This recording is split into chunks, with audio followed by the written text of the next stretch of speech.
Gen X grew up on late-night warnings. It's 10 p.m. Do you know where your children are? Scared, straight. This is your brain. This is drugs. This is your brain on drugs. Any questions? And were inspired by movies that defined a generation. We were all pretty bizarre. Some of us are just better at hiding it, that's all. Hey, Doc, we better back up. We don't have enough roads to get up to 88. Roads? Where we're going, we don't need roads. I feel the need for speed. We found our attitude in comedy. I'm Gumby, damn it. You see that sign? No shirt, no shoes, no ties. Right. Learn it. Know it. Live it. And our identity in pop culture. I want my MTV! I want my MTV. I want my MTV. What you talking about, Willis? Keep your feet in the ground and keep reaching for the stars. This is Gen X Men with Bill Rowland and Gary Dollarhide. Life moves pretty fast. You don't stop and look around once in a while, you could miss it. I welcome in everyone. Another episode here of Gen X Men, Bill Rowland, Gary Dollarhide. It is, as you can hear from myself, you also hear it in Gary's voice. It is that time of the year. Everyone's starting to struggle with the sniffles and the coughs and the headaches and the weather change. And I don't know how much you got. We didn't get any here. There was a dusting of snow in Virginia Beach yesterday as we record this on November 12th, 2025. Well, that's surprising. I mean, I knew they were calling for some snow and cold down south, especially like in Florida. They were talking about freeze warnings. Give you an idea. I'll try to show you. This is what it looked like here this morning. There it is. Yep. So There's you see the snow. Jeeps covered, ground's white. So more than a dusting, but not quite enough to stop the world up here. So Yeah, I guess West Virginia, they got like 6 to 8 inches the other day, which again, it's barely November. Mm-hmm. But it's that time of the year. You can hear it in the voices. Everybody's getting a little coughed up, a little sick. I think the flu's back. I think the flu's making a comeback this year. That's my big prediction. Well, flu no, big. No, it is back. I don't know if it's necessarily the flu. Something's going on. Again, with my job, emergency medical services, not quite the emergency, but the amount of people over the age of 70. The amount of people over the age of 70 this past weekend that went to go sit in the hallways of an ER because they can't see their PCP. Right. They don't understand the concept of urgent care, convenient MD, doc in a box. It is urgent to them if they're over 70. I mean, it's urgent. And so we call an ambulance to go to the ER to deal with our flu-like symptoms. So, yes, it is back with a vengeance, and we'll see where it goes from here. Yeah, it's just that time of year, and we're through Halloween now. Mm-hmm. Thanksgiving's in a couple weeks. In fact, 2 weeks, I guess, from tomorrow. And then everything ramps up. Now, have people there are the Christmas lights out and about yet? Full blown. Really? I mean, there may be more coming, but neighbors down the road, we are already seeing it. And again, we talked about this the other week. It's corporate America. I walked into Home Depot the other day, and it was Christmas Central. Beyond anything I even recall in the past for them. I'm like, we have just barely gotten into November, and it's, trees and animatronics and this and that and all the specialty stuff. So, yeah, it is full-blown Christmas time. See, Carrie and I got into I won't say an argument because it didn't rise to that level of being an argument. But if you're going to call it an argument, I won the argument I said, basically, look, it's on me. So if it's freezing cold the weekend after Thanksgiving, well, I'm going to roll the dice and think that it's not going to be 30 degrees with 25-mile-an-hour winds. Mm-hmm. But I was like, I'm not taking the Halloween lights down. And they came down November 1st. Mm-hmm. I don't play this game of you can leave them up for another week. So the lights came down. All the decorations in the yard came, we got them out November 1st. And I said, look, no Christmas lights until Thanksgiving. Period. End of story. Like, I was like, I'm going to be gone the week of Thanksgiving. So if you do it while I'm out of town, I can't stop you. But I will tell you that I will be the one on the Friday, Saturday, Sunday after Thanksgiving. I'll go put whatever lights you want up, but they're not going up prior to. I'm not putting up my Christmas lights November 12th. You know, like that's not, because then by the time you get to Christmas, it's been up for like 6 weeks. You're over it before you get to Christmas. That's Correct. my whole thing with all of this. I just get, I'm like, by December 10th or 12th, I'm like, is it over yet? Can we just get this done? Because I'm just tired of, like you said, Home Depot. I'm just tired of seeing everything. Yeah. No, I'm in full agreement with you that the full swing of Christmas after Thanksgiving. And I will take the full 30 days, full throttle, Christmas carols, radio stations changing formats, the stuff in the stores. The 30 days is fine. But to start now, it's a little bit like, oh, where do we just, it drags on.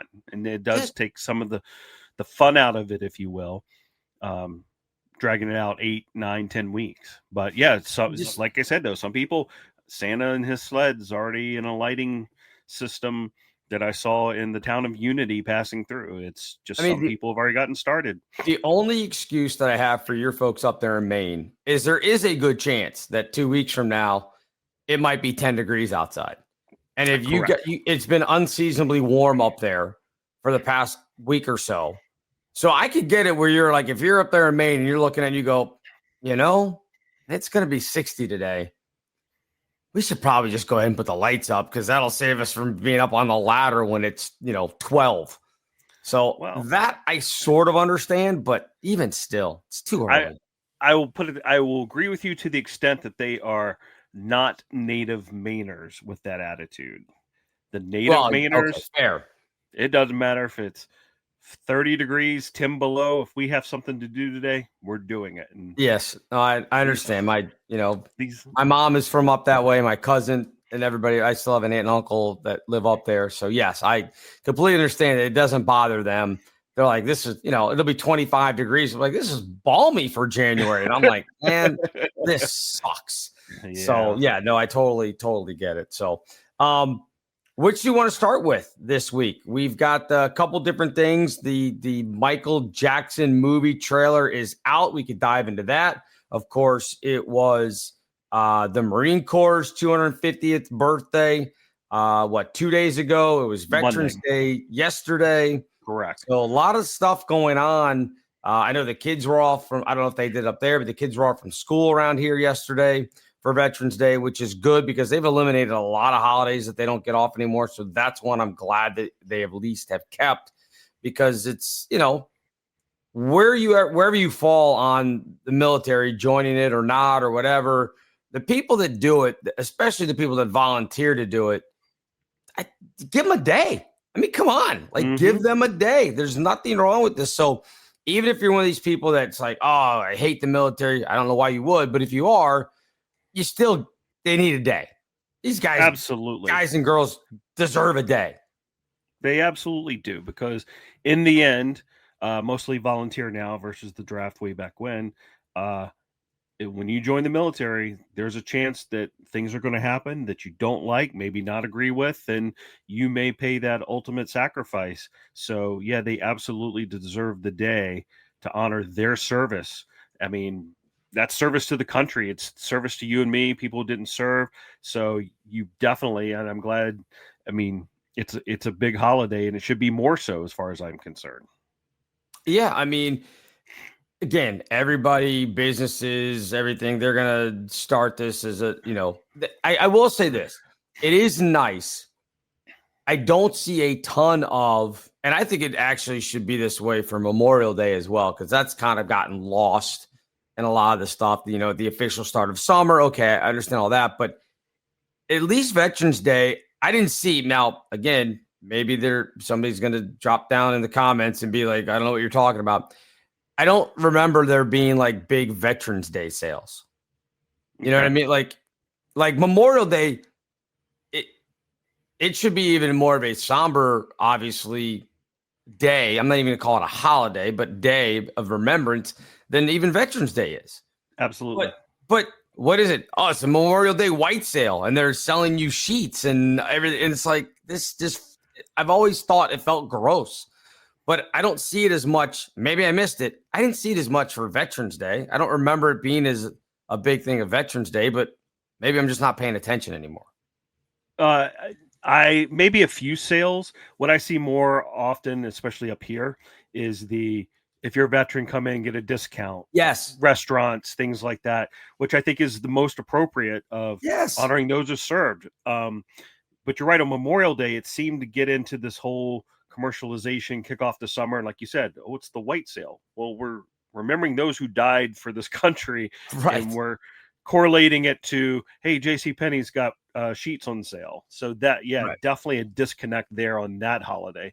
I think Veterans Day has done a better job, especially being more honoring those who are still around. And I think that's probably some of the difference. Is it feels good to have veterans come in. I know there was a restaurant over here in another town. Veterans ate for free, right? And so Nice. I saw the line out the door, a bunch of old guys wearing their hats. God bless them. Thank you for your service. Over there getting their free meal. And it should be more of that. So.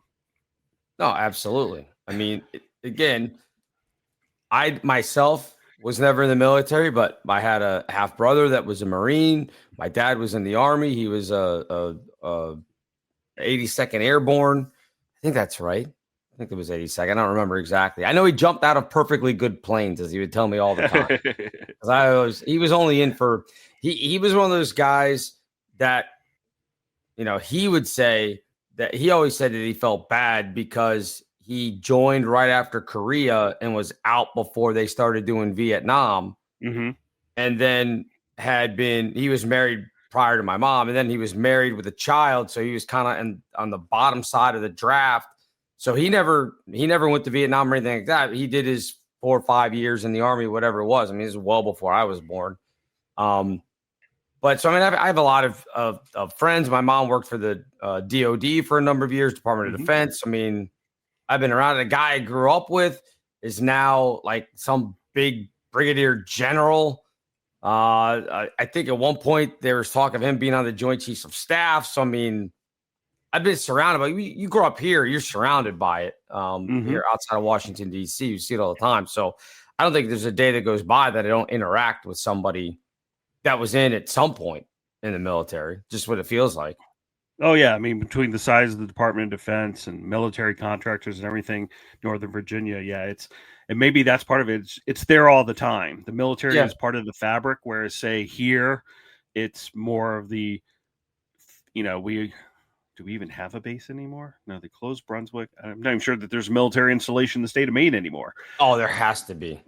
There has to be. A full-fledged? They wouldn't just hang Maine out there dry, would they? Well, no, I know they have National Guard out of Bangor International Airport, but I don't think there's a, say, dedicated facility that is strictly a base. I could be wrong. I'm looking it up down right Limestone. Now. They closed Brunswick Naval Air Station. There are, according to Bing. Yeah. Let's see if we trust this. There are 4 active duty military bases, which include 1 major Navy base, 2 Air National Guard bases, and 2 U.S. Coast Guard stations. Okay. So the Naval Air Station Brunswick is one of the closed. Notable. Oh, it is? Yes. Well, why does Bing think it's open? I don't know. I mean, they still might have components there, but like I said, Bangor's the Air National Guard. And then you talked about the 2 Coast Guard stations. And Portsmouth, so the Naval Shipyard, where they just repair and build some subs. But again, what I'm saying is, as far as I know, there's no it's not like Fort Benning, Georgia. It's not Whiteman Air Force Base. These are all ancillary places here in Maine. So we don't have a core military group anymore like we used to, because there was Brunswick Naval Air Station. There was Limestone up in northern Maine where all the bombers were. All that's gone. South Portland Air National Guard Station. Yeah, that's a little brick building. Bangor Air National Guard. Yes, they do, because they're about 40 minutes from me, and so I can be on the flight tracker and see all the tankers coming out of there all the time. It's so funny that you just called the South Portland Air National Guard Station just a brick building, because I'm looking at this website I'm looking at. It has like, they have the little pin things. Yep. And across the street is a tropical smoothie. Yes, it's well, candle. And there's a gas station to the left of it if you zoom around. I mean, it's not That's so funny. It's just a brick building with a fence around it, kind of in this commercialized section. So yeah, historically there has been a lot of military in Maine, but current right now active duty very little. There's the VA Center in Augusta, but anyway, I digress. So it's not part of the local fabric like it used to be at one point, and a lot of that was post Cold War with Brunswick, Limestone, and the others, right? Because Maine was on, we are so far east, we're on that front edge to anything coming across the ocean. Well, and I think also too, you could probably scramble jets out of there, and if you head up over Greenland, and you could probably beat a Russia pretty quick. Yep. I mean, I don't know. I'm just guessing from where it is. If you launch from there and fly over Greenland and above Northern Europe and Scandinavia, but that way, I would imagine you could get there pretty fast. When you look at it on the globe, that's always that distortional thing of the flat map versus the globe. You'll see how close we are here in Maine to parts of Western Europe, and like you said, flying up over the ice cap to get right into the top of Russia. But again, Russia's not so bad anymore, right? I mean, you talk about you're saying a globe like we don't live on a flat Earth. That's the thing that people are going to have a problem with you, is that you're still a global. You still believe in the orb, Gary. The orb, yeah. But so yeah, I mean, and if you look at also the changes, I mean, for my parents, I know yours were different. When you talked, in high school, taking the ASVAB and military recruiters coming in, my parents would look at you and go, because they still had that Vietnam hangover, Right. My father would talk about sitting in a hotel room waiting to see. He was in a management training seminar just out of college and was waiting to see if he was going to get drafted to Vietnam or not. Right. Yeah. I mean, everybody had the lotteries that they. I mean, that is one of the things that I think Gen X and none of us are old enough to have been even considered for Vietnam, because it was over, I think 73, 74, whatever it was. So the oldest of Gen X would have been like 7 or 8. Yeah. So we don't understand. I mean, as much as we talk about that, Gen X, we don't, no one cares. It's like we have 0 Fs left to get. Like, we don't know what it would have been like to sit in your living room and then do basically a lotto drawing, and here's your birthday. You got to head down to your local recruiter, because guess what? You're getting an M4 or whatever it is, and you're headed overseas. I mean, that was the reality of it. I mean, we are fortunate since then, and everybody after us, so millennials and Gen Z and Gen Alpha, they haven't had to experience this either. We've never really been under the threat of, you could just one day at a certain time, somebody picks a number and you're going into the Army. Like, we've never had it. Now, I can remember the big deal of when you turned 18 and having to, send in your stuff for selective service and all that kind of stuff, where they say, you have to register for the draft, which, I mean, there was no draft. So you really weren't registering for the draft. But I can remember all that. Now, again, I didn't know my brother that was a Marine is my half brother, and I didn't know him until I was 15. So he was already in the Marines at that point. There was never any from my parents. I mean, I never considered going to the military. I mean, it was, go to college and everything else. So I never had that thing like that you did. Your parents were like, don't talk to the recruiters or anything like that. In fact, I don't remember. They probably did. I don't remember the recruiters coming to my high school. Oh, wow. And maybe it's just because I knew I wasn't even going to consider it. So that was just out of mind, out of thought, everything else. But they probably were. I know we had an ROTC, but I don't remember the recruiters necessarily being there? Would they come like during lunchtime? Like when would you talk to them? So that was the thing. They set up in the cafeteria during lunches. Okay. And you would see all the branches there. And some of the guys and girls that I went to high school with ended up in the military. So they had great careers. I still see some of them on Facebook.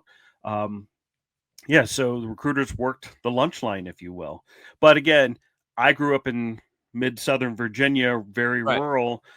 It was truly an option for some people of what to do next if you weren't going to college. Because I think there was 94 my graduating class, and maybe 10 or 12 of us went to college.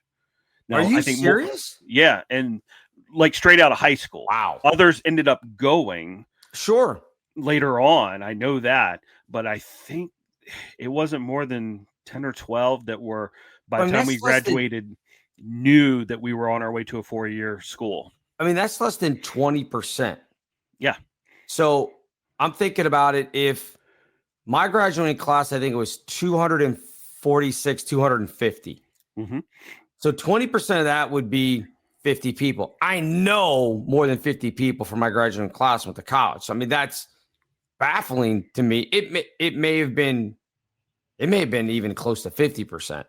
If I had to guess. It wasn't like it is today where like 75% of kids are, headed off to a 4-year college or whatever. I mean, we were still kind of in the infancy of you have to go to college, and it's kind of now pinball. High school part 2 is what I call it. What's that? Now I call it high school part 2 nowadays. It's really what it is. I mean, it's funny to see how now people are starting to realize, why do I want to spend $100,000, $150,000, $200,000 to get a degree that isn't going to guarantee me that I'm going to make more than $60,000 a year? I mean, again, if you're going into, computer tech or whatever, that kind of stuff, we're going to be working with AI and you need to learn all that stuff. It's probably worth it because you're going to make a lot of money doing that stuff.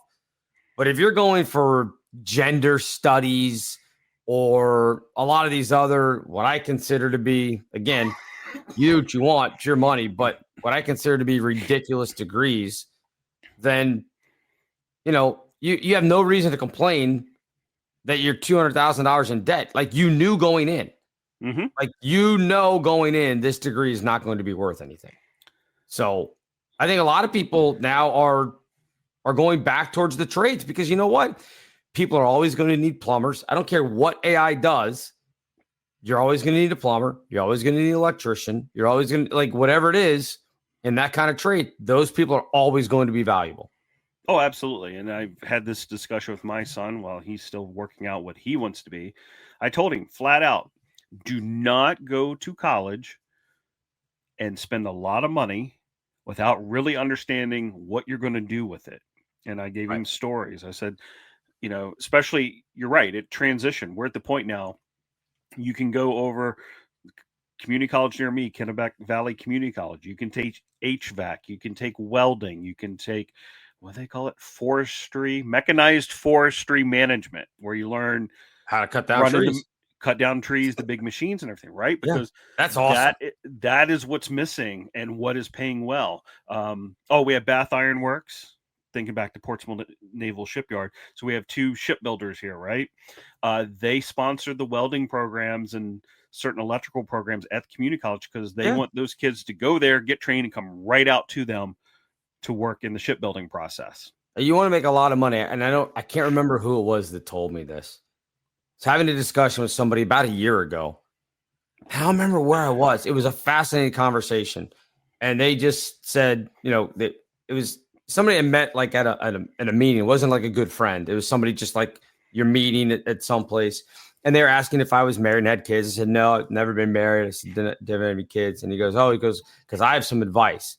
I was like, okay. He goes, if you want your kid, and he said boy, but he said, if you want your son, he goes, if you had one, to make a lot of money, he's like, and I said, well, yeah, you should go into the trades because then you can work for yourself. And he's like, yes. He's like, but he's like, if they learn to be an underwater welder, he's like, they will end up richer than anyone that they will go to school with. He's like, those people are going to be worth so much money because nobody does it. He's like, AI, they think AI is going to be, he's like, AI is not capable of doing it yet. He's like, maybe He's like, a long time down the road. He goes, besides, if you can do it, you're going to be the ones that the AI people are going to be like, okay, how do you do this stuff? He's like, those people are going to make a mint. So not just being a regular welder, but actually being able to do it underwater, which I was like, I didn't know that was possible. Working on the oil rigs. Yep. Yeah. Yeah. Any of that stuff. He was like, shipyard. I thought about it when you said shipyards, because I was like, I'd never even considered, like, for me, you talk about welding, I'm thinking like putting like panels together on like an old car or something. You had to put your spot welding in, or your tack weld or whatever. And I was like, oh yeah. I mean, that's the other thing I watch.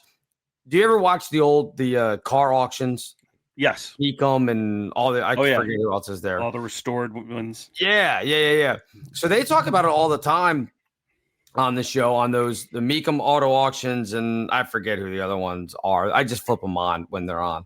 But they talk about it all the time about how kids today, and again, that's going to sound like I'm shaking my fist, get off my lawn, but they talk about how the kids today, because like you think about like Teslas and everything, there's no motor.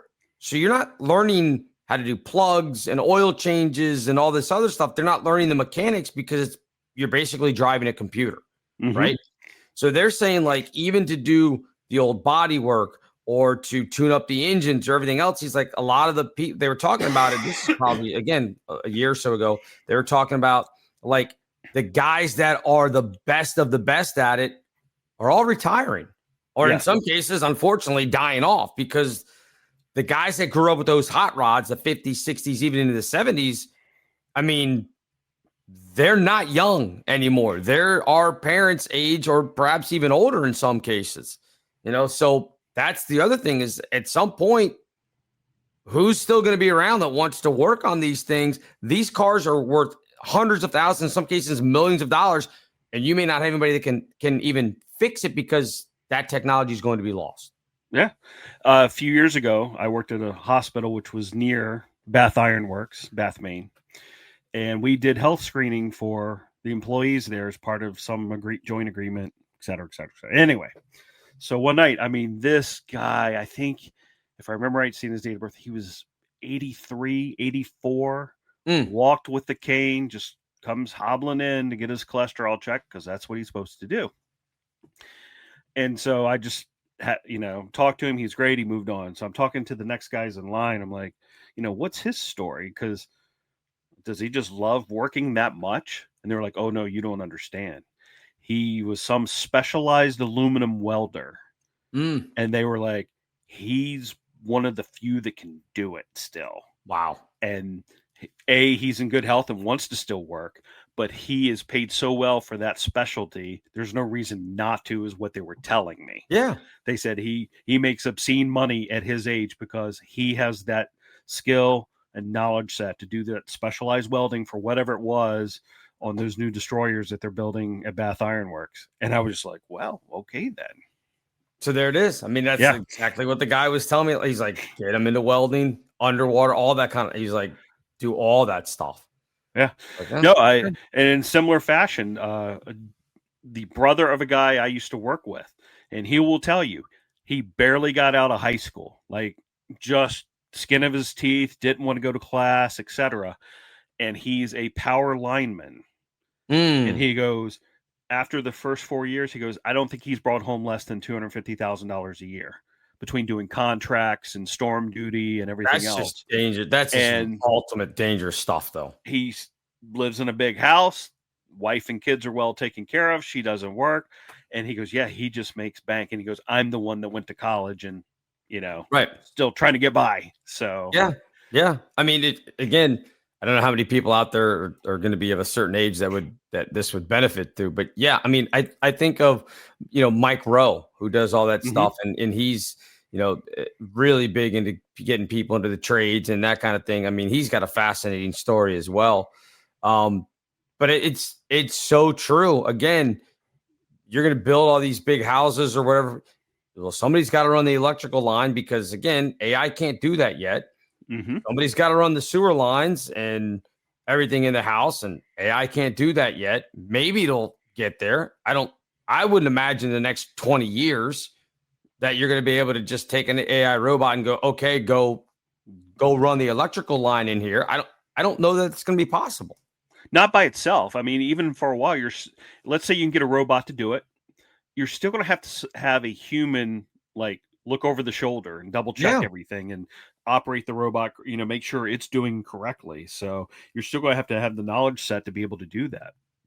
I mean, I just can't see Boston. I think it's Boston Robotics or whoever it is that they've Boston had Dynamics. Dynamics. Yeah. Sorry. Yeah. They're the ones that had like the dog. They built the dog that could, hop up on stuff and everything. And they have the one robot where you push it and it's able to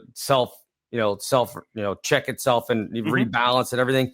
That's all well and good, but I don't think we're going to be putting a drill into a robot's hand and be like, okay, hey, go through that stud in the wall because we got to run an electrical line from point A to point B and then back to the junction box. And strip the ends of the wires and to me, that just seems like nonsense. Like, why would you spend the time to train a robot to do that?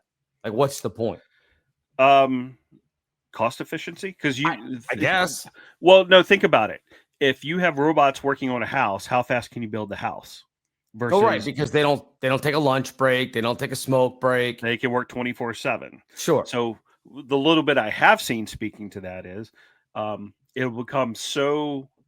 Remember laser guided missiles, right? So what they'll do is throw a grid in a room. I saw this. They put a thing in the middle of the room and it sets up the laser grid all around. And so the robot can come along and find the pinpoint it needs to drill based on programming. Okay. Right. So that's how that'll play out. But yeah, they'll be able to build houses faster. They're already 3D printing houses with concrete.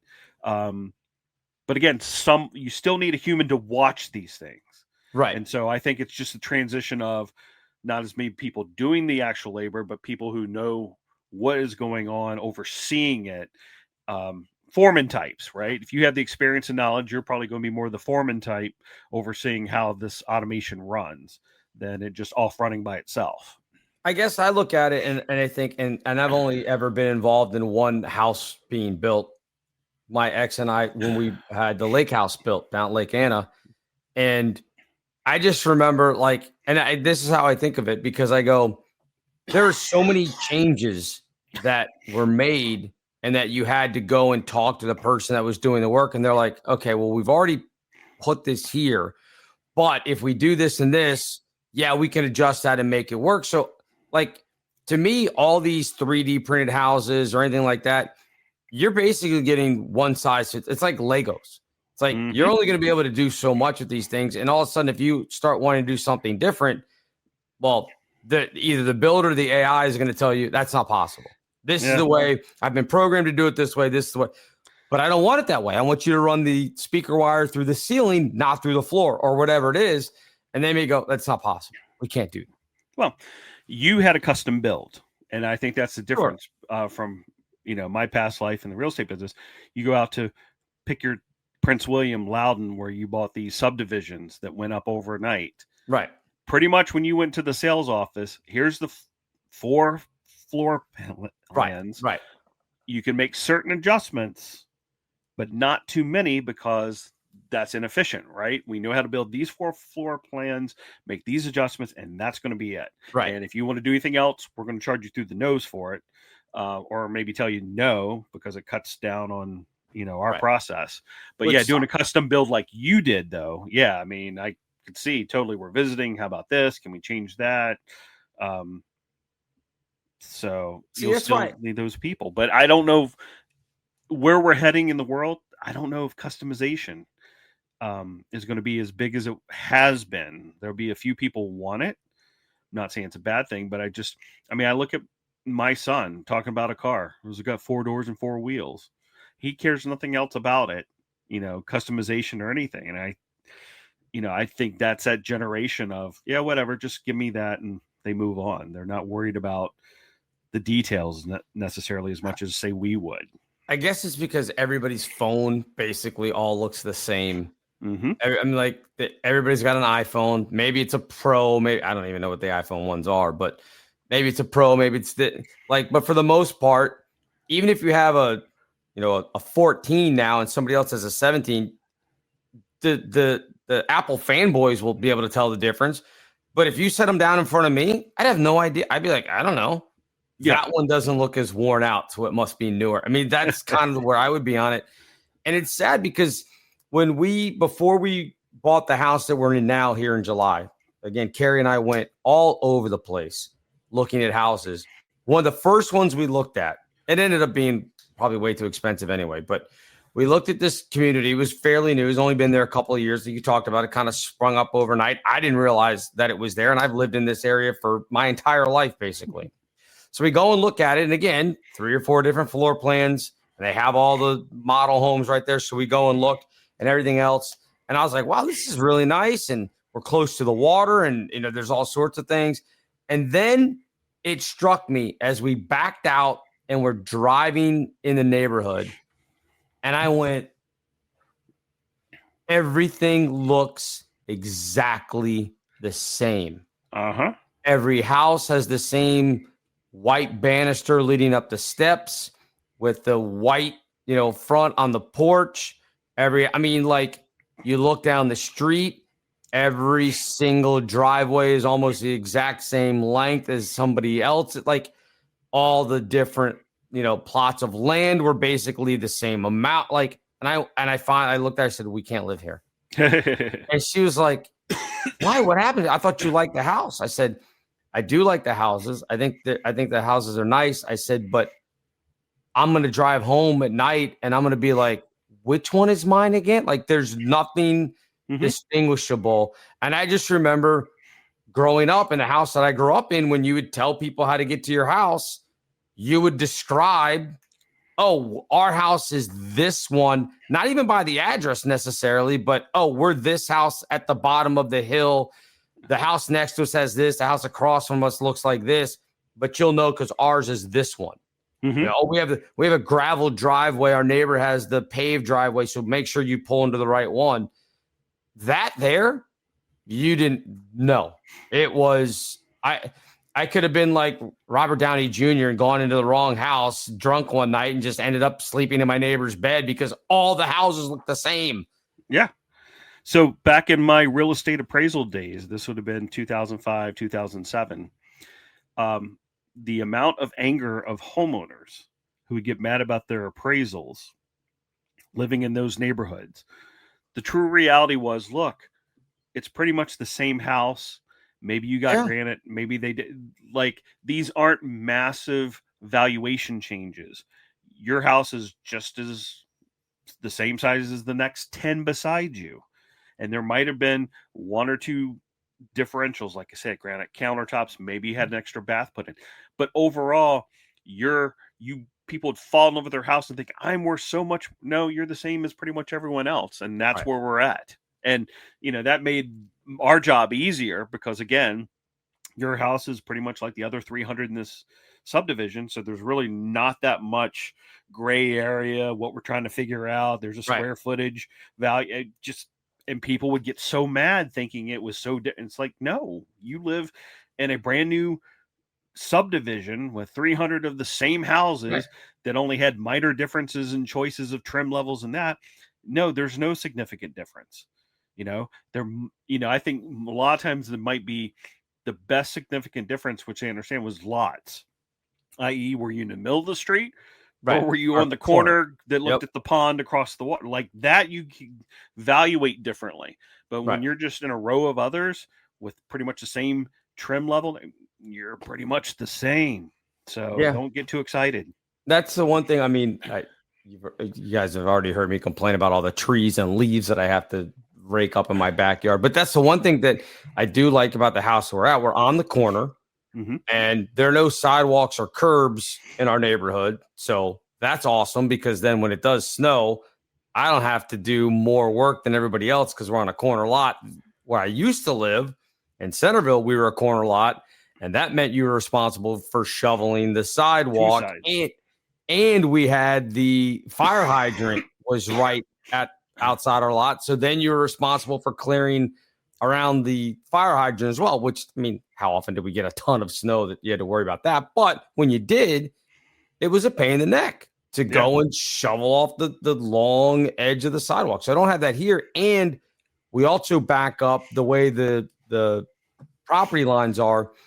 There's kind of three of us that meet right in one spot in the back. And then behind us, it's just kind of like common land. I guess the neighborhood, whatever owns, there won't be any house ever built back there because it's just kind of wasteland back behind us. So it's nice because I'm never going to have a neighbor behind me.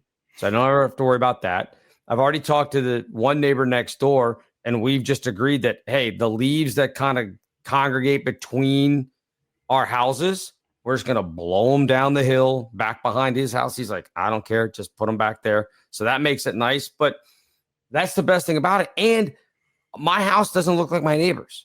Yep. Like his driveway looks different than my driveway. My backyard looks different than his. The people across the street have a different property. Like that's the neighborhood that I grew up in. Again, nobody's house looked the same. You didn't go through it all and be like, oh, the Smith's house 10 doors down looks exactly like the Brady's house. It looks exactly the same. Like we'll drive through the neighborhood and Carrie will be like, oh, their house is like ours. And I'm like, what are you talking about? She's like, it's the same layout. She's like, see how this, I'm like, yeah, but the yard's different. Like it's not, it's different. It looks different. Like the garage, instead of opening to the front, opens to the side.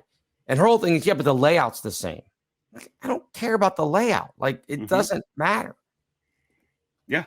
No, and going back to my story, doing the appraisals, like half the time you knew the floor plan before you even got in the house. Because, you know, not even within a subdivision, but builders, modern building, you pretty much know what the floor plan is just looking at the front of the house. There's nothing unique, nothing different, right? It's just, it is what it is. We throw them up as fast as we can and charge you a lot of money for it. I mean, and that's like, but like you said, then when it comes to the valuation, it's you're a cookie cutter. Yeah. Your house is no different than shopping at Target because the Target in Springfield is going to have the same thing as the Target in Bangor, who's going to have the same thing as the Target in Atlanta. I mean, it's not going to be anything different. So your house that you bought in this neighborhood, like you said, it's like everybody else's. I can buy that same house 100 miles from here and it looked exactly the same because it's the same person who built this neighborhood. It sucks. What happened to originality? That's my whole thing.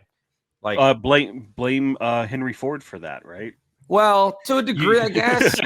he just turned us over into the automated process, and you can have your Model A Ford in any color you want as long as it's black. Right?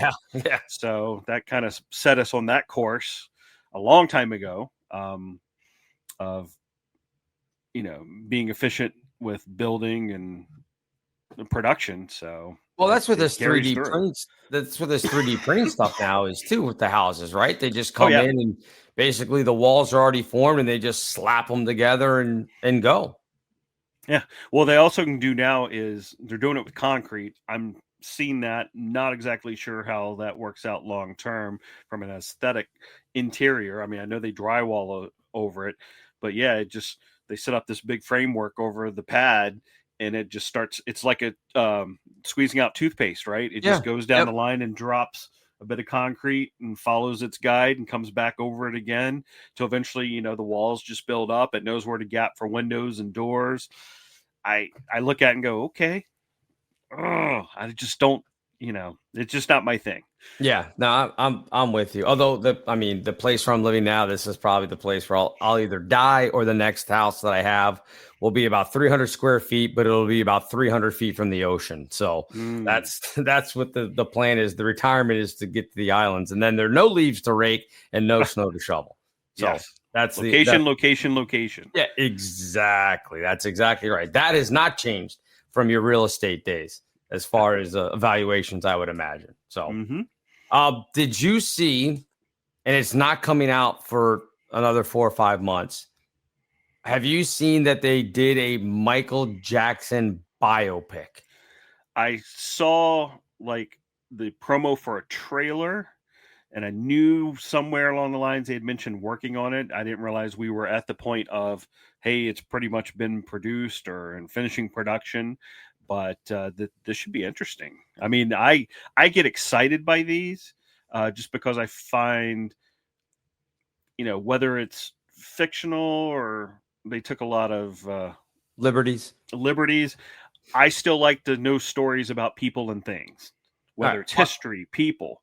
So I've got the trailer. Do you want to check the trailer out? Let's take a peek at that.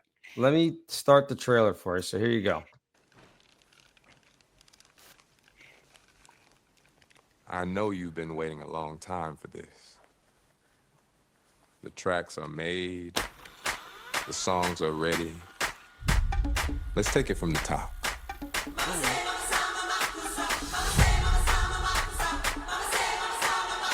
This is your story.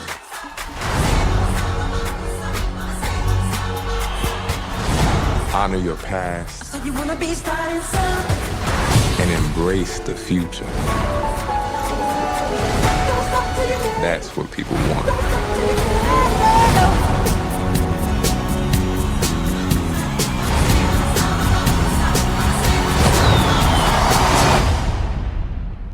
Q, can you lower the lights for me, please? Okay, but remember, in here, keep those feet still, my man.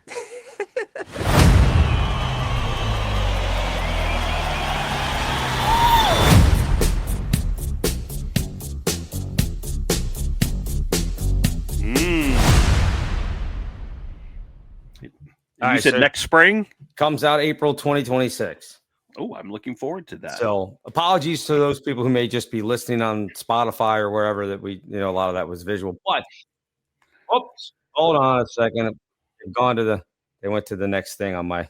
Oh, so I turned it off. Sorry about that. But my thing with this is, and I understand you talk about it, and you worked in Top 40 Radio for a long time in your younger days. So you probably, even more so than me, will relate to this kind of stuff. Did you see the Queen, We Will Rock You? Did you ever see that one? I never saw the Bohemian that one. Rhapsody. Yeah, that one. Yeah, no. I thoroughly enjoyed it. Okay. Now, the storyline is different slightly than what happened in reality. Just because I watch these things and go figure out, was this truthful? Did it follow it, or did it veer? It veered a little bit, but it still gave you a sense of their story, what they went through, how they rose up. And to me, that is why I like these type movies, because like when we were doing the one hit wonders, we talked about the songs are great, but there's always more to the story, right? Yeah. VH1 behind the music. And I think some of these movies, if done correctly, and this one looks like it's the same people who did Bohemian Rhapsody, give you more to the story. Now, this case, we may not get all the story because we know all the things about Michael that, are questionable and concerning. But I think getting behind the scenes is a great insight to who these people were, just besides their music. And so, yeah, I was kind of amped up watching that. Like, I can't wait to see this. See, I thought the best part of that trailer was the way whoever did the music, blending the music, did a phenomenal job. That was amazing to mix all of those different songs one after another and make it fit. And, even just hitting bass line from one thing and then hitting the rhythm from another. I mean, that was extremely well done. And it makes you remember just how many hits that he had, which was incredible. Again, he was the guy in the 80s, even late 70s, if you want to go back that far. My thing is, and you say you don't have a problem with them stretching things and kind of taking liberties with certain things. See, it annoys me because, like, I haven't finished watching it yet, but I'm about 3 or 4 episodes into that Ed Gein, the Monsters Ed Gein, that I think Ryan Murphy's the guy who does it. He did the Menendez brothers as well, and the other ones. My problem is they're not like, you're watching, you're like, holy crap. And then again, if you know some of the story, you go, well, that never happened. Like, and then then I'm just annoyed. Like, I guess if I don't know the truth beforehand, then I'll sit there and take it in, and maybe I'll look at it later and go, oh, that was a complete lie.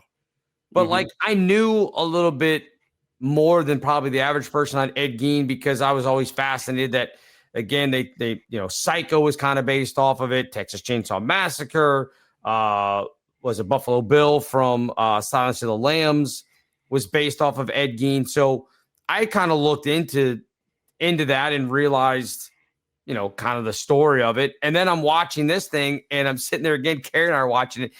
And it was her idea. She loves this stuff, which again is another thing that I've never understood why women have this need to watch these true crime things. But anyway, and she's sitting there watching it and she's like, oh my gosh, I cannot. And I was like, yeah, you can't believe it because it didn't happen that way. That's why it's unbelievable, because it didn't happen. So that's my only concern is, look, I don't know the entire Michael Jackson story, but we lived through it, right? Yep. So we know a lot of it. And if they start going off the road of what we know to be actual about him, that's where I'm going to be like, guys, why did you do this? That's what's going to bother me. I think sometimes they have to do it because of to tell the story. I get it. To tell the story. So the big example, Bohemian Rhapsody. You have this scene late in the movie where supposedly Freddie hasn't talked to the band in who knows how long, right? They're very estranged, and they decide we've got to get back together for Live Aid. Well, the reality was they weren't exactly that estranged. They hadn't played together. And doing Live Aid wasn't supposedly, other things I looked up, wasn't their big, we're coming back together to do this moment. Like they had already been back together performing. But you're not going to pull at the heartstrings and make it a great story unless you have that resolution in the movie to make the story for the 90 minutes, the 2-hour movie. So they tweak it a little bit. And I'm not saying they're lying. They just kind of, like I said, tweak it to fit, to make the story more compelling on the screen. But wasn't Bohemian Rhapsody, wasn't that the one that they had Freddie Mercury had this boyfriend in the movie that was like causing all the stress and strife with him in the band? Yeah. Is that right? Yes. And from what I've read, because I never saw Bohemian Rhapsody, but from what I read, that person did not exist. They inserted this character. See, that's the kind of stuff that bothered. Like, that's a complete farce then. He didn't have this boyfriend that was like, oh, you've got to leave the band, mate, or whatever it was. Like, that guy did not exist. So the understanding I have, he was a culmination of multiple people in his life that were representing the other side of the influence, trying to get Freddie to get away from the band. So it'd be they wrapped them all up into one gay lover. Right. So that again, for storytelling purposes, it makes it a little bit more difficult to have 10 people play this role. So they have to kind of squish it together into a character to give you that insight of, oh, he was being tugged away by outside influences instead of seeing, the band is what he needed, where he needed to be. That's what I'm saying. Sometimes they have to do those things. Right. See, I look at it and I think you could have done that and with a couple of different characters. Again, not having seen the movie, I'm just going on what people have told me, what I've read. But I think they wanted to make the fact that he was gay a central theme of this, and that would be pulling him away from the band, when I don't think the band cared. No, they didn't care one whit. I mean, you read interviews with these guys all the time. They're like, we didn't care what Freddie was doing. It didn't matter. Yeah. No, I mean, you're exactly right. Everything known was no one cared. It was accepted. Because, again, you're dealing with artists. Artists are more accepting of everything, especially at that time. They didn't care. They didn't care. But, again, good or bad, that's the storyline that they went with to try to create this emotional turmoil, the roller coaster through the movie of what's going on with Freddie. He's pulled away from the band, and now we got to bring him back in. And, hey, they signed off on it. Brian May and the rest of them. Sure, so it wouldn't have been that bad if they didn't agree to it and sign off on the end. No, that's true. Okay, let's go with this. But that just makes me wonder, because I know this movie is supposed to take it up to between the time of the Jackson 5 and then his rise up into the 80s, and I don't think it goes much further beyond that. I don't think they're going to get into his death and everything else. So it just makes me wonder, like, what What are they going to leave out? I mean, there's probably tons to leave out. I mean, look, it's Michael Jackson, but how are they going to weave this? What sort of thing? It's the same people that did it. So what sort of conglomerate character are they going to come up with in this that person never even existed? You know what I mean? Like, it's just, I just wonder, okay, you want to tell the story, you want to embellish it, but are you going to do it? I guess to me, there's probably a lot of people that didn't know exactly the Queen backstory and everything. Michael Jackson, to me, way more people are going to be aware of a lot of the things that went on. So I just wondered, like, what are they going to dig up that people didn't know? Or what are they going to make up that people are going to be like, I didn't know that, you know? Well, knowing that they're going to stop kind of at his rise and leave off, let's call it the extracurricular activities later on. I mean, to me, that'd be the best way to approach the story if you're trying to do a Michael Jackson pictures. Hey, let's focus on the music, him rising up, being famous, and we'll leave the rest to, other people can discuss and do that. Right. I'm okay with that. If they want to leave the allegations and everything and the trials, if they want to leave all that off the table, I'm perfectly okay with that. You just want to focus on his process and working with Quincy Jones, is in the trailer, they called him Q and everything else. Cool. I get that. I'm okay with that. But just don't sensationalize it and make it seem like he wasn't those other things as well. You know what I mean? Like, I don't want them to ignore it, but also at the same time whitewash it. I don't know if that makes sense or not. Like, you can ignore it, that's fine, but then also in there, don't make it so that those questions aren't even being asked. Yeah, if that makes sense. And again, depending on whether the estate worked with it and family. Well, I assume the family did, because I think you'd mentioned when we were talking before, it's his nephew, right? Playing him. Yeah, his nephew's playing him in the thing. Now, I do think that, I want to say, what's his daughter's name? Paris? Is that his daughter? Yes, I think, yeah. I think I either read or heard somebody talking about that she did not think that it was as good as it could have been. Like, she was like, this didn't happen, whatever it may be. Now, she was very young. So does she really know? Does she really remember? I mean, that's the thing, is I'm not sure, even with her saying, this didn't happen this way with my dad. Like, does she know that? That's my thing. Because if it's only going up to the late 80s, early 90s, that she's not going to have any idea. Correct. Yeah. And same, I'm sure the family signed off on it, just like the Elvis movie out a few years ago. Never saw that one either. It was quirky. So, watching a lot of Elvis and knowing the story, it was definitely a different take on him. But again, the estate, not Priscilla, who's the daughter? I'm blanking today. Anyway, they signed off on it. And said, yep, this is Lisa Marie. Thank you. Lisa Marie, yeah. Signed off on it and said, okay, this is good to go. And I'm like, oh, all right. Like I said, a little bit more of a interesting artistic look at his life. And it did focus on some of the things, in Vegas and stuff that happened to him. And it wasn't whitewashed. It was just presented in a different, it's hard to describe. Get a chance to see it. It just presented him in a different light, different time, without whitewashing anything. So hopefully they won't with this movie either, because I would like to just get some embellishments, but just give me the real from the Jackson 5 up until, like you said, the late 80s, early 90s, with just tell me about the music, what it was like, putting him together, Quincy Jones, etc. Yeah, it's funny that you mentioned Lisa Marie, because she also would be tied into the Michael Jackson story as well. So, I mean, there is that. I probably won't go see it in the theater, I would imagine.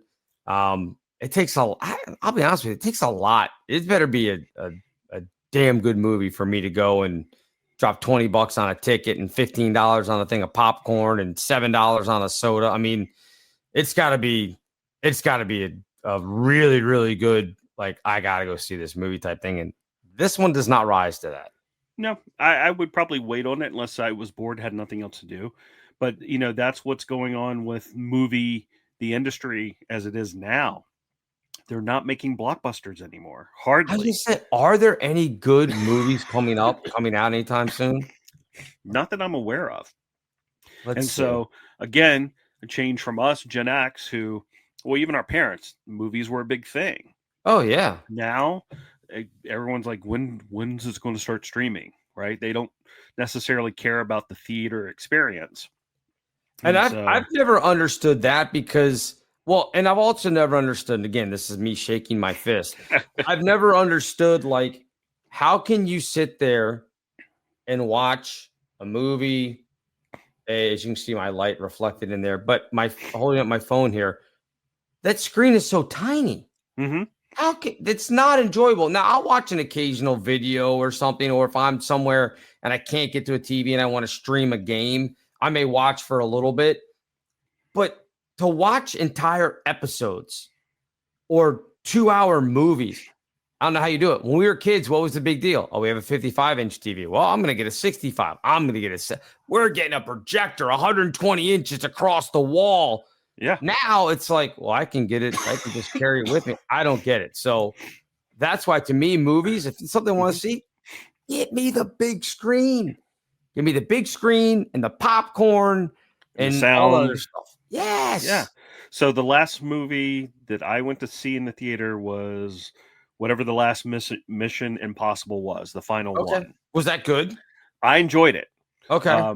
And the reason why is I knew I wanted to see it on the big screen because of the way, looking at some of the previews, the shots, I wanted to see it huge up on the wall with thundering sound around it. Yes. Because it's that action kind of movie, right? You want to see Top Gun in the theater when the jets are taking off. You don't want to see it on your screen sitting in your living room. Exactly. And I think they're not making those movies, quote unquote, for the theater anymore. That they are, but not the way they used to. You can see all this Marvel stuff now, but it's CGI, it's this, and I don't know. I mean, I'm not into the Marvel universe, so yeah, but I'm looking at all the movie releases that are coming up. Yep. And I'll be honest with you, there isn't anything that I'm like, oh, I gotta see that. There's a lot of, like Zootopia 2. Again, we talked about before. Wicked for Good. That's coming out November 21st. So I'm sure everybody's going to run out and see that. But again, I have zero interest. I guess they did. Is this The Running Man? Is that a remake of the original? I saw that the other day and I forgot to look it up to figure out, okay, are we rebooting this again? It's just. And we've added whatever the guy, good looking guy, he's done all the movies recently. Ryan Gosling? Twister. No, his name's Glenn something. Oh yeah, I don't remember his name. But I know who you're talking about. Yeah, he's been in Top Gun Maverick. He did another flying one about Korea, and like he's kind of the flavor of the day right now. I can't remember his name, Glenn something. There's Kill Bill, the whole bloody affair is coming out in December. Again, I guess it's new, but not really. But again, none of these are just epic, made for the theater type movies. They're just, well, we're going to do this and throw it in there. I mean, another one, it's probably about to go away now, is the not Epstein, all the politics, right? Bruce Springsteen movie. Oh, yeah. Right? Do I want to see it? Yes. Am I necessarily going to go see it in the theater? Probably not. I'll just wait. It'll come streaming along here soon.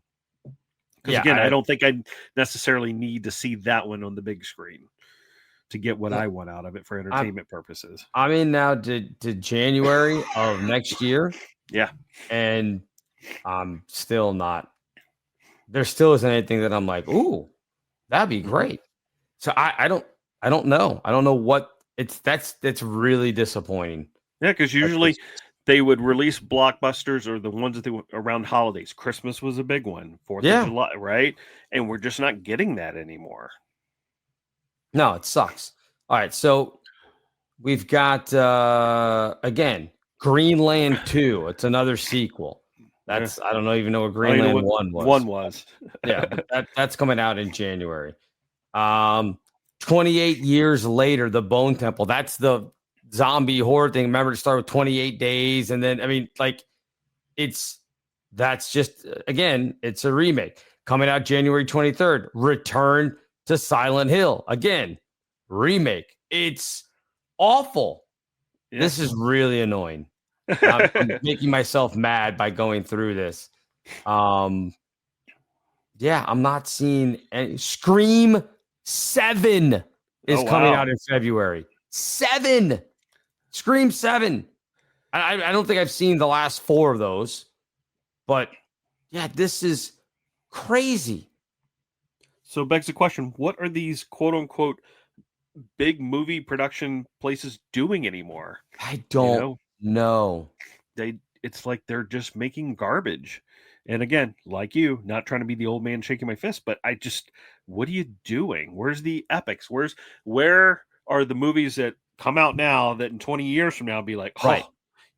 I still want to see that again if it's on TV, or you know, that's one you talk about. None of these are. They're just The Devil Wears Prada 2. Ooh, because we needed that. Yeah. Mortal Kombat 2. These are all coming out in May.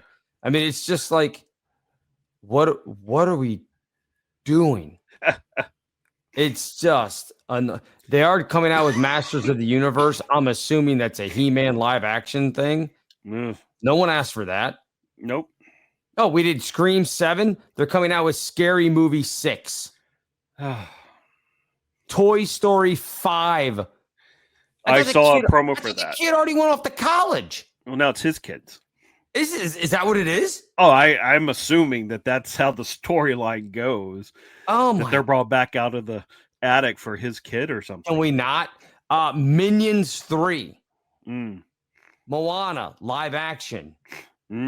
This Spider-Man Brand New Day. Again, these are all sequels. This is I'm sorry. I made myself angry. I've got to stop looking at this. You mean there's not a Fast and Furious 16 in there? I didn't get all the way down through the summer, so maybe there is. I have no idea. I just like, and I know it's been bantered about over and over again. I just like them to be able to go back to do comedies like Caddyshack and Stripes and I don't know, Ghostbusters, although they've remade that one too many times now. Or Wedding Crashers, or Anchorman, or even the last Anchorman wasn't good. To be honest, they went too far. Yeah, I mean that's the whole thing. They drained the series out. Like, left it after the first one. It was perfect. It was close to perfect comedy. It was tremendous. All of that. You can't make those anymore. The Hangover movies, which I wasn't a huge fan of, but now I look back at them and go, man, I'd love for them to make a movie like this today. It'd be great. Especially the first two. After that, it got old. Right. Well, that's what I'm saying. At some point, you go, okay, this isn't this. There are only so many times that you can make up for these guys to be going on a weekend. Yeah. Like The Hangover was it was perfect because every guy has been or known somebody that was on that trip that was like, oh crap, we've got to get this person back for the wedding. Right. We've all I had a friend of mine. We went. You might have joined us that weekend. It was either you or Chris Nicholson. We went to Boston. It was myself, my cousin Travis, who you know. It was his future brother-in-law. We took him to Boston for a game at Fenway and everything else. He was getting married on a Saturday. We went up Thursday, went to the game Thursday night, and went to the game Friday, and then flew back Saturday. The day of his wedding, we were flying back. We had a 6 a.m. flight. And his soon-to-be bride, which, by the way, it didn't work out, was furious that we were flying back the day of the wedding. Well, we got him back in plenty of time for the wedding. She ended up being late.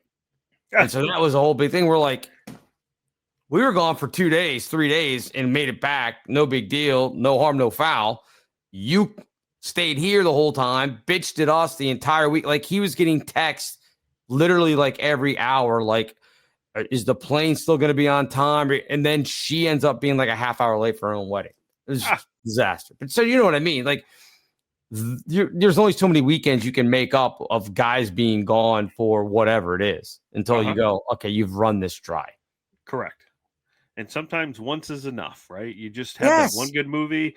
Maybe you squeeze 2 out, but when you get into 3, 4, like that tells me something that I don't want to see it. Like you said, Scream 7. I didn't see the first ones, but when you tell me there's a 7th, it tells me I pretty much don't need to see any of them. The original Scream is really good. If you've never okay. seen it, it's I mean, go back and watch it. It's really good. It's well done. I mean, it started again. You can see that like that genre, like they did a really good job with the horror comedy thing. It's really well done, and then it just got again. You're up to 7. You're like, are you like, who asked for this? Like, there's you've now gone into farce territory like Friday the 13th part 89 or whatever it is. Like that's you can't do it anymore. It just doesn't work. But yeah, I don't like we'd say Caddyshack. No one ever mentions Caddyshack 2. We just pretend it didn't exist. Right? Grease, same thing for me. Yeah. Yes. Grease 2. Did I see it? Yeah. Do I care? No, but Grease, the original, still holds a special place. Of course. Family relation stuff back. I did 2. We didn't need 2. No. I'll still look if I'm flipping channels, which is rare now because everybody streams stuff, so you don't really flip channels. But if I were flipping channels and let's say USA or I don't know, whoever was showing Grease, I'll stop and watch. Yep. I'll take the rest of the afternoon off. I'll be like, well, I'm going to have to sit here and watch and see what happens at Rydell High. Exactly. That's just how is this going to turn out? Because I have to see how this finishes off. Mm-hmm. I'm still waiting for Titanic 2. that you know what the Titanic They'll 2 do is? it. You wait. You know they're going to do it. It's those dummies going down in the sub that imploded on themselves. That's what that is. Whatever the name of that sub was. Yeah. That Endeavor, I think. I don't know. I don't remember, but that was awful. Terrible. I heard I think it was Elon. I think Musk was on Rogan here recently. I think it was Elon Musk that was talking about it. And they were asking him about it. It might have been somebody else, but I think it was Musk because they were talking about his rockets and everything else. And they brought up that sub that went down and imploded. And they were talking about how they were using carbon fiber. And you know how Musk talks. He's very like stops, starts. He's almost thoughtful, but it doesn't come across that way. And I think Rogan was like, well, why would they use carbon fiber anyway? And Musk was like, he probably thought it looked cool. he's like, terrible design flaw. He probably thought it looked nice. He's like, but it's not. He's like, you have to build. He's like, it's got to be solid steel. And he's like, giving all like the specifics of how you would do it. He's like, carbon fiber not made for that. It was just so matter of fact. Like a bunch of people died because something basically sucked in on itself. Yeah, and he was just like, because it looked cool. It's like it's a terrible idea. It's like, oh, he's not wrong because they all died. So I mean, he's not wrong, but it was just so matter of fact and Elon Musk-ish, if you will. But yeah, I mean, we don't need Scream 7. We don't need Scary Movie 6. We don't need any of these. But it started with, like, to me, the Nightmare on Elm Streets 1, 2, and 3, all pretty good. Because again, as we talked about before, Krueger was a brand new, horror genre. It hadn't been done like this before. No. It was tremendous because, of course, you had Freddy and he's running around. Or not Freddy. You had Jason. He's running around, stabbing everybody or whatever it is. And that was the kind of horror thing. You didn't have the guy who was like the villain that people actually started rooting for in some of these movies. Like the first one, not so much. By the time you got to 3, you were rooting to see how Freddy was going to off these dumb teenagers because you're like, yes, that guy is annoying. He deserves to drown in his waterbed. Yeah, I just, that phenomenon too. It's like Dexter. Everyone loved Dexter, the serial killer, right? They all of a sudden goes, he's not the villain. He's the good guy that you're rooting for. And it's like, do you know what you're rooting for here? Right. But of course, they made it bad people. So that's another one that we talked about, the Ed Gein story. That's another one. Carrie and her daughter, they love themselves some Dexter. And I'm always like, I'm not going to sharpen the knives for the next week then. Now, are they into all the, because remember, we had Dexter and then we kept going with, I don't know, the prequel Dexter. there's been 2 or 3 They more watched all of series them. after, and I'm like, we really needed this? They've watched all of them, and they just had, I guess, the newest season has just been dropping I guess they don't do it all at once, like the dump, like a lot of them do. I guess it's every Friday, maybe. I don't know. So they've been watching it. I'll be honest, I don't think I've seen an entire episode of Dexter ever in my life. It's never appealed to me. I watched the original, and that was it. And it was okay. I mean, everybody says it's good, but I just never. I'm not squeamish from it or anything. I was like, whatever. I never got into it. So it goes back to my whole thing. I said I was never into death, destruction, kind of that odd thing as a form of entertainment for myself. Right. Like right now, my big thing I'm waiting for, and I'm going to go watch on the TV today or tomorrow, is Downton Abbey, the grand finale, because they've decided 6 seasons, 3 movies, we're done. Right. So jeez, it's a lot, but they're good. It's a period piece. That's why I like it. Another show that I don't think I've watched a single episode of, and it's fine. I mean, just again, I don't have time.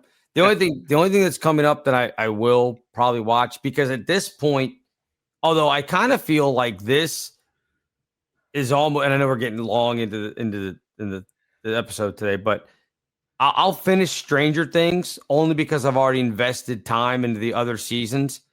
But it's been like 3 years since the last season of Stranger Things. These kids were teenagers. They're now probably married with kids of their own at this point. I don't know how they're going to do it. You can't pick up where it left off. It's got to be further down the road because the kids won't look the same. They're going to grow beards and everything else. Didn't they go through that with Harry Potter? They were all getting too old. Yeah, kind of. Yeah. No, I've not seen that show at all. So maybe you'd like it. I think you'd like. You talk about period pieces. A lot of it, again, the soundtrack's pretty good because it's all from the 80s and everything else. I think you'd like it. They did a good job with it. And like I said, once I get so far down the road with it, I feel like I gotta finish this off. You know, it's almost like in this. People laugh at this. It's almost like Outer Banks. Have you seen the movie not the movie, the show Outer Banks? No, it's on Netflix. It's on the list, but I haven't started it. I started watching. It's a teen. Look, I freely admit it's made for teen girls, pretty much. Okay, but it's good. I enjoyed it. I started watching it because my ex, her youngest daughter, really was really into it. So we were down at the lake one weekend, and it was raining outside or whatever. So we're in the theater room, and she's like, "Do you mind if I watch this show?" And I was like, "Nah, you watch whatever you want."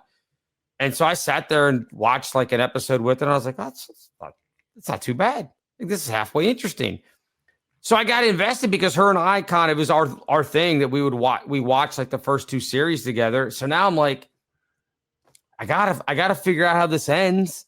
Yeah. So I watched season 3. I'm waiting I think it's season 4 that's coming out soon. I'm like, I just gotta figure out how it ends. Once I'm that far invested, you got to finish it off. I think people felt that way about The Sopranos too, even when it got bad near the end. That people were like, I got to stick it out. And then I think the last season kind of rewarded people for sticking with it, but it got really bad for a while. Yeah, no, I did like The Sopranos, like the earlier seasons, and toward the end it was just okay. And like you said, I'm invested now. Let's just see this to the end and we'll go our separate ways. So it's kind of like you were talking about watching Seinfeld reruns last night when we talked. Yep. Kind of felt that way. Again, I've never been, and people are going to call this blasphemy, I've never been a huge Seinfeld guy. Mm-hmm. Even when the show was on, I was always like, these people suck. They're annoying. Seriously, I was annoyed by Elaine. I was annoyed by what's his face that Jason Alexander played. George. George just found these people unlikable and couldn't do it. Interesting. And so, I mean, I know all the cultural references of Seinfeld. You couldn't miss them, but I don't go out of my way. Different than Grease. If I'm flipping channels and I see a Seinfeld episode, I will go right on by and not think twice about it. Yep. Doesn't bother me at all. And I get that because I didn't see all the Seinfelds. I wasn't glued to it back then. Right. What this amounts to is I'm laying down to go to bed. Sure. Give me something kind of mindless And so I said, fine, we'll start at the beginning. And I find it humorous. I don't find them as annoying as you do. I find it humorous because the quirkiness I just kind of laugh at. Right. But when I'm done with this, I won't stop, like you said, channel scroll and go, oh, I want to see that episode of Seinfeld again. No, once was enough. I've gone through the 9 seasons. Put me to bed. I'll pick a new series here soon. It'll be my next bedtime, just mindless in the background, fall asleep. If I miss parts of it, I don't care. I move on to the next episode, right? It's just there. That's the role it plays for me.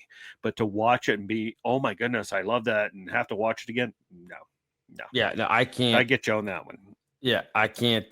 It's just, I don't know what it is. I just never, I don't even think it's, I even like that kind of humor. Like I like the sarcastic and that kind of stuff and the biting and everything. I hate the laugh track type of stuff and everything else, but I don't know what it was. It was never that funny to me. Like I'd watch and be like, okay. I mean, I don't know, because maybe sometimes I thought the jokes were obvious. Yeah. And again, quirky stuff. And, when they did the bet, I know that episode and everything. And that was that concept's funny and cool and everything. But it was just like, sometimes I'm like, this is just it's too obvious. Like, it's just, it's there it is. And that's it. So did you ever see the Man Hands episode? I'm familiar with it. I don't know that I've seen it, but again, you can't avoid the cultural references to it. I mean, again, so that's the thing. I'm not saying that Seinfeld didn't deserve its place in sitcom lore and pop culture lore. It absolutely does. It just, like anything else, it wasn't for me. Yeah. But I don't tell everybody else that you shouldn't watch it. Oh, correct. Enjoy it. Like what you like. Enjoy it. I get it. But I just... I think quirky is the word that I would use versus necessarily comedy. Okay. And like the Manhand ones, I've actually had that real life, went out with this woman, very attractive. And I looked at her hands going, oh my God, her fingers and her hands are bigger than mine. And it looks like man hands. And, I remember that episode reference. So I don't know. But yeah, it's quirky is what I would go with, not funny. Okay. Yeah. That works. Again, everybody talks about how funny it is, but I don't know. I have no idea. Like last night, I thought about trying this. Is George went to a job interview with his cane, and the company thought he was handicapped, so they did all the special stuff for him, like his own bathroom. And I'm like, maybe that's something I should try. Get some ADA consideration. Sure, I guess. I get their references. I know the references. Like, George's fiance die from licking envelopes? Yes, when she was doing the wedding. Like, yep, it's kind of one of those things. Where like, okay, like the absurd he went cheap stuff. He went cheap and bought the old invitations that had sat in a warehouse for the longest time. So. Like, you just kind of go, okay. I guess it just seemed, I don't know. At times I thought it seemed to get lazy. I don't know. Yeah, toward the end I could see that. Yeah. But anyway. Which is why they did it the way they did it. But whatever. All right. You got anything else?